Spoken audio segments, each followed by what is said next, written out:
Hello students, आज हम लोग चैप्टर 10 करेंगे एक्सपोनेंट्स एंड पावर्स, क्लास 8 का एनसीईआरटी का। ठीक है, तो इसमें कुछ लॉज होते हैं एक्सपोनेंट्स के, वो मैं आपको बता देती हूँ पहले, देन फिर हम आगे एक्सरसाइज स्टार्ट करेंगे। ओके, नाउ फर्स्ट लॉ है इसका, लॉ ऑफ एक्सपोनेंट्स का, a raise to the power m multiply a raise to the power n। Basically यहाँ पे a क्या है, बेस है, और m और n जो इसकी पावर होती है इसको एक्सपोनेंट बोलते हैं। पावर भी बोल सकते हैं, एक्सपोनेंट, और इसको हमने बोलना कैसे, a raise to the power m।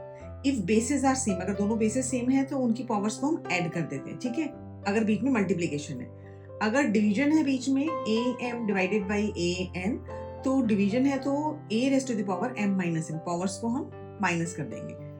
Third आपका लॉ है a raise to the power m raise to the power n, मतलब दो पावर के ऊपर पावर है तो दोनों पावर्स आपस में मल्टीप्लाई हो जाएंगी, a raise to the power m multiply n। If basis are different, a raise to the power m and b raise to the power m multiply हो रहा है, लेकिन इनकी जो पावर्स हैं, एक्सपोनेंट्स हैं, वो सेम है, तो हम बेसिस को मल्टीप्लाई करके उनको एक ब्रैकेट में लिख के उसकी पावर लगा देते हैं। This means a multiply b raise to the power m। Okay, किसी की भी power a raise to the power 0, कोई भी आपके पास बेस है उसकी पावर अगर 0 है तो उसकी वैल्यू 1 होती है, चाहे बेस में कितनी भी बड़ी वैल्यू हो, अगर एक्सपोनेंट 0 है तो value 1। a raise to the power m divided by b raise to the power m, if basis are different but powers are same, division में तो भी हम ब्रैकेट में उसको लिख के a अपॉन b लिख के उसकी पावर m कर देते हैं। Okay, now if a raise to the power minus है, जो एक्सपोनेंट है वो नेगेटिव में है, तो वो नीचे चला जाएगा, रिवर्स हो जाएगा, 1 upon a raise to the power m। और अगर जैसे ये नीचे है 1 upon a raise to the power m है, तो ये ऊपर चला जाएगा, a की पावर m हो जाएगा। ठीक है, ये बेसिक लॉज हैं एक्सपोनेंट्स के। अब इन बेसिस लॉज को यूज करके हम एक्सरसाइज करेंगे। एक्सरसाइज 10.1। ओके, एक्सरसाइज 10.1, इसमें क्या है आपके पास, first question, evaluate 3 raise to the power minus 2। 3 raise to power minus 2 है, नेगेटिव है, तो हम इसको 1 अपॉन 3 रेज़ टू पावर 2 लिख देंगे, नीचे ले जाएंगे, और 3 इंटू 3 कितना होता है, 3 मल्टीप्लाई 3 दैट इज 9, तो 1/9, ये इसका आंसर हो जाएगा। ओके, इवेल्युएट लिखा मतलब आपको इसकी वैल्यू फाइंड करनी है। ओके, नाउ सेकंड क्वेश्चन है -4 रेज़ टू द पावर -2। पहले तो हम उसको एक्सपोनेंट को पॉजिटिव करेंगे, फिर 1 upon -4 multiply -4, minus minus plus हो जाएगा, तो 4 4 जा 16, 1/16, ये इसका आंसर हो जाएगा। ओके, नाउ फर्स्ट का थर्ड पार्ट है 1 upon 2 raise to the power -5। -5 है तो ये नीचे जाएगा, तो ये इसका रिवर्स करेंगे तो 2 upon 1 raise to the power 5। आप ये आगे क्वेश्चंस में डायरेक्ट भी लिख सकते हो, 1 अपॉन 2 की पावर -5 है तो 2/1 की पावर 5 पॉजिटिव में कन्वर्ट हो जाएगा, 2 की पावर 5, 2 को 5 बार मल्टीप्लाई करोगे, 2 2 4, 4 2 8, 8 2 16, 16 2 32, तो 32 आपका आंसर आ जाएगा। Okay, now question number second आपका है, simplify and express the result in power notation with positive exponent. इसमें आपको सिंप्लीफाई करना है उसको, और उसका जो आंसर है वो पॉजिटिव एक्सपोनेंट में देना है आपको। ठीक है, तो अब जैसे -4 raise to the power 5 divided by -4 raise to the power 8। Okay, तो इसमें क्या होगा, -4 raise to the power division है तो हमारे लॉ के अकॉर्डिंग माइनस हो जाएगा, तो -4 रेज़ टू द पावर -3, 5 - 8 -3, तो माइनस है तो ये नीचे चला जाएगा, 1 upon -4 raise to the power 3। Positive exponent में आपने आंसर छोड़ना है तो ये आपका आंसर हो जाएगा। ठीक है, now second part is 1 upon 2 raise to the power 3 raise to the power 2, power की पावर है तो 1 अपॉन 2, 1 की पावर कुछ भी वही रहेगा, तो 3 इंटू 2 हो जाएगा, 1 की power 2 raise to the power 6, तो ये आपका आंसर आ जाएगा। 1 की आप कितनी भी पावर लिखोगे सेम ही आएगा, तो पॉजिटिव एक्सपोनेंट में ये डायरेक्ट आंसर आ गया। -3 raise to the power 4 multiply 5 upon 3 raise to the power 4। Okay, अब इनको सबको अलग अलग लिख लो, क्योंकि हमको इसको सिंप्लीफाई करना है। -3 raise to the power 4, 5 raise to the power 4, 3 raise to the power 4। अब -3 रेज़ टू द पावर 4 है तो -1 लेके इसकी पावर 4 हमने अलग कर लिया, 3 raise to the power 4 positive में हो गया। ठीक है, 3 की पावर 4 एंड 3 की पावर 4 सेम है तो ये कैंसिल हो जाएगा, 5 रेज़ टू द पावर 4, और -1 रेज़ टू द पावर 4, -1 -1 -1 -1 4 बार मल्टीप्लाई करोगे, 2 बार मल्टीप्लाई करने से पॉजिटिव होता है, तो इसकी वैल्यू पॉजिटिव हो जाएगी। This means 5 raise to the power 4, ये आपका आंसर आ जाएगा। ओके, ये आपका था थर्ड पार्ट, क्वेश्चन सेकंड का थर्ड पार्ट। अब करेंगे हम इसका फोर्थ पार्ट। फोर्थ पार्ट में क्या है आपके पास, 3 raise to the power -7 divided by 3 raise to power -10 multiply 3 raise to the power -5। Okay, तो जो पहले हम ब्रैकेट सॉल्व करेंगे, -7 डिवाइड है तो माइनस एंड -10 हो जाएगा। ठीक है, and multiply 3 raise to power -5 as it is. Okay, now 3 raise to the power -7 and minus minus plus हो जाएगा 10 multiply 3 raise to the power -5. -7 + 10 is 3. तो 3 की पावर 3 मल्टीप्लाई 3 की power -5. This means 3 raise to the power 3 -5 because दोनों की basis same है. तो 3 की पावर -2. ठीक है. और आपका क्वेश्चन क्या था, आपको उसको पॉजिटिव एक्सपोनेंट में छोड़ना है. तो 1/3 रेज टू द पावर 2 ये आपका आंसर हो जाएगा. ओके. नाउ फिफ्थ पार्ट है इसका 2 raise to the power -3 and -7 raise to the power -3. अब इसमें देखो दोनों के क्या है, पावर सेम है, बेसिस डिफरेंट है. तो बेसिस को हम एक ब्रैकेट में ले लेते हैं, पावर -3 लगा देते हैं. 2 एंड -7 इज -14. तो 1/-14 ये -3 तो नीचे चला जाएगा. 1/-14 रेज टू पावर 3 ये आपका आंसर हो गया पॉजिटिव एक्सपोनेंट्स में. ओके. नाउ अब हमने क्या करना है, क्वेश्चन नंबर 3. क्वेश्चन नंबर 3 में क्या है आपके पास, फाइंड द वैल्यू ऑफ. अब इसमें आपको वैल्यू फाइंड करनी है. तो फर्स्ट पार्ट है उसका 3 raise to the power 0 plus 4 raise to the power -1 multiply 2 raise to the power 2. Okay. अब इसमें हम क्या करेंगे, 3 raise to power 0 means 1 plus 4 की पावर -1 है तो 1/4 multiply 2 raise to the power 4. अब इसका हम अंदर एलसीएम लेके सॉल्व कर लेंगे. एलसीएम आपके पास आया 4 plus 1 and 2 raise to power 2 means 4. तो ये आपके पास हो गया 4 + 1 5/4 मल्टीप्लाई 4 से 4 कैंसिल हो गया तो ये आपके पास आ गया 5. ये आपका आंसर हो गया. ठीक है. ये आपका है फर्स्ट पार्ट. सेकंड पार्ट में क्या है आपके पास, 2 raise to the power -1 multiply 4 raise to the power -1 ये ब्रैकेट में divided by 2 raise to the power -2. Okay. 2 raise to the power -1 को हमने 1/2 लिख दिया. 4 की पावर -1 को 1/4 divided by 1/2 raise to the power 2 minus में था ये. ठीक है. तो ये आपके पास हो गया 1/2 मल्टीप्लाई 1/4. डिवीजन को मल्टीप्लाई में कन्वर्ट करेंगे तो ये ऊपर चला जाएगा 2 raise to the power 2. That is 1/2 multiply 1/4 multiply 4. तो 4 से 4 कैंसिल हो गया तो 1/2. ये आपका आंसर आ गया. Okay. Now question number 3 third का थर्ड पार्ट क्या है, 1/2 raise to the power -2 plus 1/3 raise to the power -2 plus 1/4 raise to the power -2.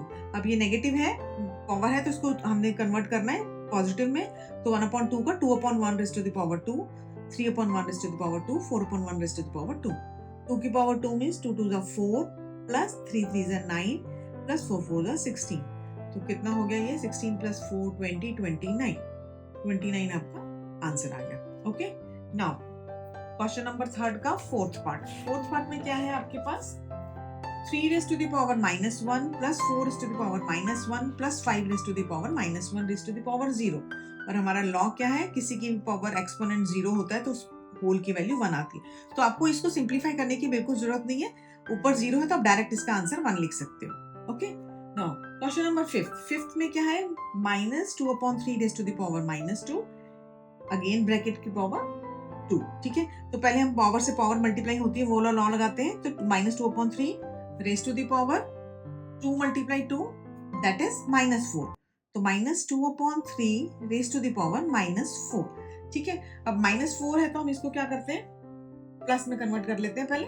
तो ये आपके पास हो जाएगा 3/-2 रेज टू द पावर 4. ठीक है. अब इसमें क्वेश्चन में आपको इवेल्युएट करना था तो हम इसका प्रॉपर आंसर निकालेंगे. पूरा कितना आएगा, 3 raise to the power 4 and -2 raise to the power 4. ठीक है. 3 raise to the power 4, 3 raise to the power 4 कितना होगा, 3 3 9 9 3 27 27 3 81. तो 81 आ जाएगा. और -2 की पावर 4 है, 4 बार मतलब इवन नंबर में आ रहा है. माइनस को 4 बार आप मल्टीप्लाई करोगे तो प्लस हो जाएगा. एंड 2 की पावर 4 कितना आएगा, 2 2 4 4 2 4 2 8 एंड 8 2 16. तो 81/16 आंसर आ जाएगा. ठीक है. आप इसको ऐसे भी कर सकते हो, 3 एक स्टेप ये आप एक्स्ट्रा लिख सकते हो. मैंने आपको ओरली करके बता दिया. ठीक है. तो -2 मल्टीप्लाई -2 मल्टीप्लाई -2 मल्टीप्लाई -2 करोगे, ये माइनस माइनस प्लस, ये माइनस माइनस प्लस. आप ऐसे मल्टीप्लाई करके कर सकते हो, अदरवाइज डायरेक्ट भी लिख सकते हो. ठीक है. नाउ क्वेश्चन 3 कंप्लीट हो गया हमारा. अब हमारे पास है क्वेश्चन नंबर 4. क्वेश्चन नंबर 4 में क्या है हमारे पास, इवेल्युएट करना है हमने. उसका फर्स्ट पार्ट है 8 raise to the power -1 multiply 5 raise to the power 3 divided by 2 raise to the power -4. इसमें हम क्या करेंगे, 5 raise to the power 3 as it is. 8 की पावर -1 है, 8 को नीचे ले जाओ. 2 की पावर -4 है, उसको ऊपर ले जाओ. इंटरचेंज कर देंगे तो सारी पावर्स को पहले अपने सबसे फर्स्ट स्टेप होती है पावर्स को हमको एक्सपोनेंट्स को पॉजिटिव में कन्वर्ट करना है, ठीक है। 5 raised to the power 3 means 5 5 are 25, 25 5 are 125. 125 multiply 2 की power 4, 2 2s are 4, 4 2s are 8, 8 2s are 16. Okay, नीचे आपके पास है 8. ओके, 8 2s are 16, तो आपके पास क्या आया 125 मल्टीप्लाई 2 दैट इज 250. तो 250 आपका आंसर हो गया. ओके, इसका सेकंड पार्ट है 5 raised to the power -1 multiply 2 raised to the power -1 multiply 6 की पावर -1. तीनों नेगेटिव में है तो हम तीनों को नीचे लेके चले जाते हैं. 1/5 मल्टीप्लाई 1/2 मल्टीप्लाई 1/6. ओके, मल्टीप्लिकेशन में तो ब्रैकेट रिमूव भी करोगे तो कुछ फर्क नहीं पड़ेगा. 5 2s are 10 एंड 10 मल्टीप्लाई 6 60. तो 1/60 ये आपका आंसर आ जाएगा. Okay, now question number 5. Question number 5 में क्या है, find m. Find the value of m for which 5 raised to the power m divided by 5 raised to the power -3 is equal to 5 raised to the power 5. अब इसमें हम क्या करेंगे, basis same है, division का है तो हम क्या करेंगे, माइनस करेंगे. 5 raised to the power m minus -3 is equal to 5 raised to the power 5. तो क्या हो जाएगा ये 5 raised to the power m plus 3 is equal to 5 raised to the power 5. If basis same है तो हम इनके एक्सपोनेंट्स को इक्वेट कर सकते हैं. This means m plus 3 is equal to 5. So m is equal to 5 minus 3 that is 2. तो m is equal to 2. ये आपका आंसर हो गया. ठीक है, क्वेश्चन नंबर 5 का. ठीक है, now question number 6. Question number 6 में क्या फर्स्ट पार्ट में है आपके पास इवेल्युएट. इवेल्युएट करना है आपको, वैल्यू फाइंड करनी है. ओके, तो इसमें क्या है, फर्स्ट पार्ट है आपका 1/3 raised to the power -1 minus 1/4 raised to the power -1 whole bracket पे -1. अब पहले हम पावर्स को एक्सपोनेंट को पॉजिटिव में कन्वर्ट करेंगे. 1/3 का 3/1 minus 4/1 raised to the power -1. 3 minus 4 is -1. -1 raised to the power -1. फिर -1 है तो हम इसको नीचे लेके जाएंगे तो 1/-1 दैट इज -1. ये आपका आंसर हो जाएगा. ओके, नाउ इसका सेकंड पार्ट है क्वेश्चन नंबर 6 का second part. 5/8 raised to the power -7 multiply 8/5 raised to the power -4. Okay, अब -7 को हम कन्वर्ट कर लेते हैं तो ये 8/5 का 7 हो गया. इसको हम नहीं चेंज करेंगे क्योंकि फिर बेसिस सेम हो जाएंगे. ठीक है, दोनों को चेंज कर दोगे तो फिर दोबारा से हमको पूरा खोल के करना पड़ेगा. इसको हमने चेंज करा, ये 8/5 हो गया. अब हमको पता है यहाँ पे 8/5 है तो हम इसको एज इट इज लिखेंगे. अब बेसिस सेम हो गए तो हम मल्टीप्लाई है तो पावर प्लस होती है, ये माइनस का 4 है तो माइनस आ जाएगा. ठीक है, 8/5 raised to the power 3. This means 8 multiply 8 multiply 8 and 5 multiply 5 multiply 5. Okay, so 8 8 is 64. 64 and 8 को आप मल्टीप्लाई करोगे तो 512 आता है. बट मैं आपको बता देता हूँ 8 4 32 का 2 3 8 6 48 48 and 3 is 51. तो ये आपके पास हो गया 512 and 5 5 25 25 5 125. तो ये आपका आंसर आ गया. ओके, इस पूरे क्वेश्चन का आंसर क्या आया, 512 डिवाइडेड बाय 125. ओके, ये आपका क्वेश्चन नंबर 6 हो गया. Now we start question number 7. Question number 7 last question है 10.1 एक्सरसाइज का. इसमें आपको करना है सिंप्लीफाई. सिंप्लीफाई में क्या है, पूरा आपको सिंप्लीफाई करके आंसर निकालना पड़ेगा. फर्स्ट पार्ट है इसका 25 multiply t raised to the power -4 5 raised to the power -3 multiply 10 t raised to the power -8. Okay, सबसे फर्स्ट हमारी क्या स्टेप होता है, हमको नेगेटिव को पॉजिटिव में कन्वर्ट करना है. 25 as it is, 5 raised to power -3 नीचे है, इसको ऊपर ले गए. t की पावर -8 नीचे है, इसको ऊपर ले गए. t की पावर -4 नीचे आ गया, नीचे आपका ये 10 एज इट इज रहेगा. ओके, नाउ अब हम क्या करते हैं, 25 एज इट इज लिख दो. आप 5 raised to the power 3 मतलब कि 5 5 25 25 5 125 125 लिख दो इसको. t raised to the power 8 है और ये नीचे 4 है, t की पावर 4. तो अगर डिवीजन में होता है तो एक्सपोनेंट्स क्या होते हैं, माइनस होते हैं. तो हम इसको t की पावर 8 - 4 लिख देते हैं. ठीक है, और नीचे आपके पास रह गया 10. Now 5 2s are 10 and 5 5s are 25. Okay, तो ये आपके पास क्या आया, 5 multiply 125 multiply t raised to the power 4 divided by 2. Okay, तो 125 को 5 से करेंगे, 5 5 25 का 5 2 5 टू 10, 11 12 का 2, 1 5 5 6 625 upon 2 t raised to the power 4। ये आपका आंसर आ गया इसको सिंप्लीफाई करने पे। ठीक है, ये आपका हो गया फर्स्ट पार्ट। सेकंड पार्ट है आपका 3 raised to the power -5 multiply 10 raised to the power -5 multiply 125 divided by 5 raised to the power -7 and 6 to the power -5। Okay, first हमारा क्या स्टेप होता है, नेगेटिव को पॉजिटिव में कन्वर्ट करना। 125 ऊपर वाला एज इट इज लिखो, 5 रेस्ट टू पावर -7 ये ऊपर चला जाएगा, 6 की पावर -5 ऊपर चला जाएगा। ठीक है, 3 की पावर -5 ये नीचे आ गया, 10 की पावर -5 ये नीचे आ गया। ओके, अब हम क्या करते हैं, क्योंकि 6 की पावर है, यहाँ पे 3 है, 10 है, तो हम इनको भी कन्वर्ट कर लेंगे। 125 एज इट इज लिखो, 5 raised to the power 7 as it is, 6 को हम 2 मल्टीप्लाई 3 लिख सकते हैं, तो 2 इंटू 3 करके इसकी पावर 5 लिख दिया, 3 की power 5 as it is, and 10 की जगह 2 इंटू 5 लिख के रेस्ट टू द पावर 5 कर दिया। ओके, नाउ अब हम क्या करते हैं, सबको अलग अलग कर देते हैं। 125 multiply 5 raised to the power 7 multiply 2 raised to the power 5, ये हमारा लॉ है, बेसिस को हम अलग अलग स्प्लिट कर सकते हैं ऐसे 5। Okay, now 3 raised to the power 5 multiply 2 raised to the power 5 multiply 5 raised to the power 5। अब देखो 5 raised to the power 3 raised to the power 5 and 3 raised to the power 5 same है, cancel कर देते हैं, ये भी cancel हो जाएगा आपका। अब आपके पास क्या बचा है, 125 multiply 5 raised to the power 7, ये 5 नीचे तो ऊपर जाके माइनस हो जाएगा। ठीक है, तो ये आपके पास आ गया 125 multiply 5 raised to the power 2। Okay, तो 125 multiply 5 raised to the power 2, sorry 5 raised to the power 2 को हम 25 लिख देते हैं।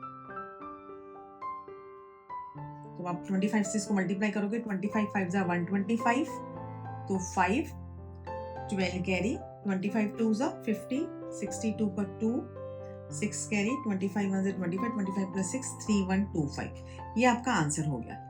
आप एक इसको पूरा सिंप्लीफाई करके ऐसे भी लिख सकते हो, अदरवाइज एक दूसरा टाइप से भी है कि आप यहाँ पे 125 है, 125 होता है आपका 5 raised to the power 3, okay, and 5 raised to the power 2, तो इसका आंसर आप 5 raised to the power 5 exponents में भी छोड़ सकते हो, क्योंकि अगर ज्यादा बड़ा नंबर आ जाए तो हम एक्सपोनेंट में आंसर छोड़ सकते हैं।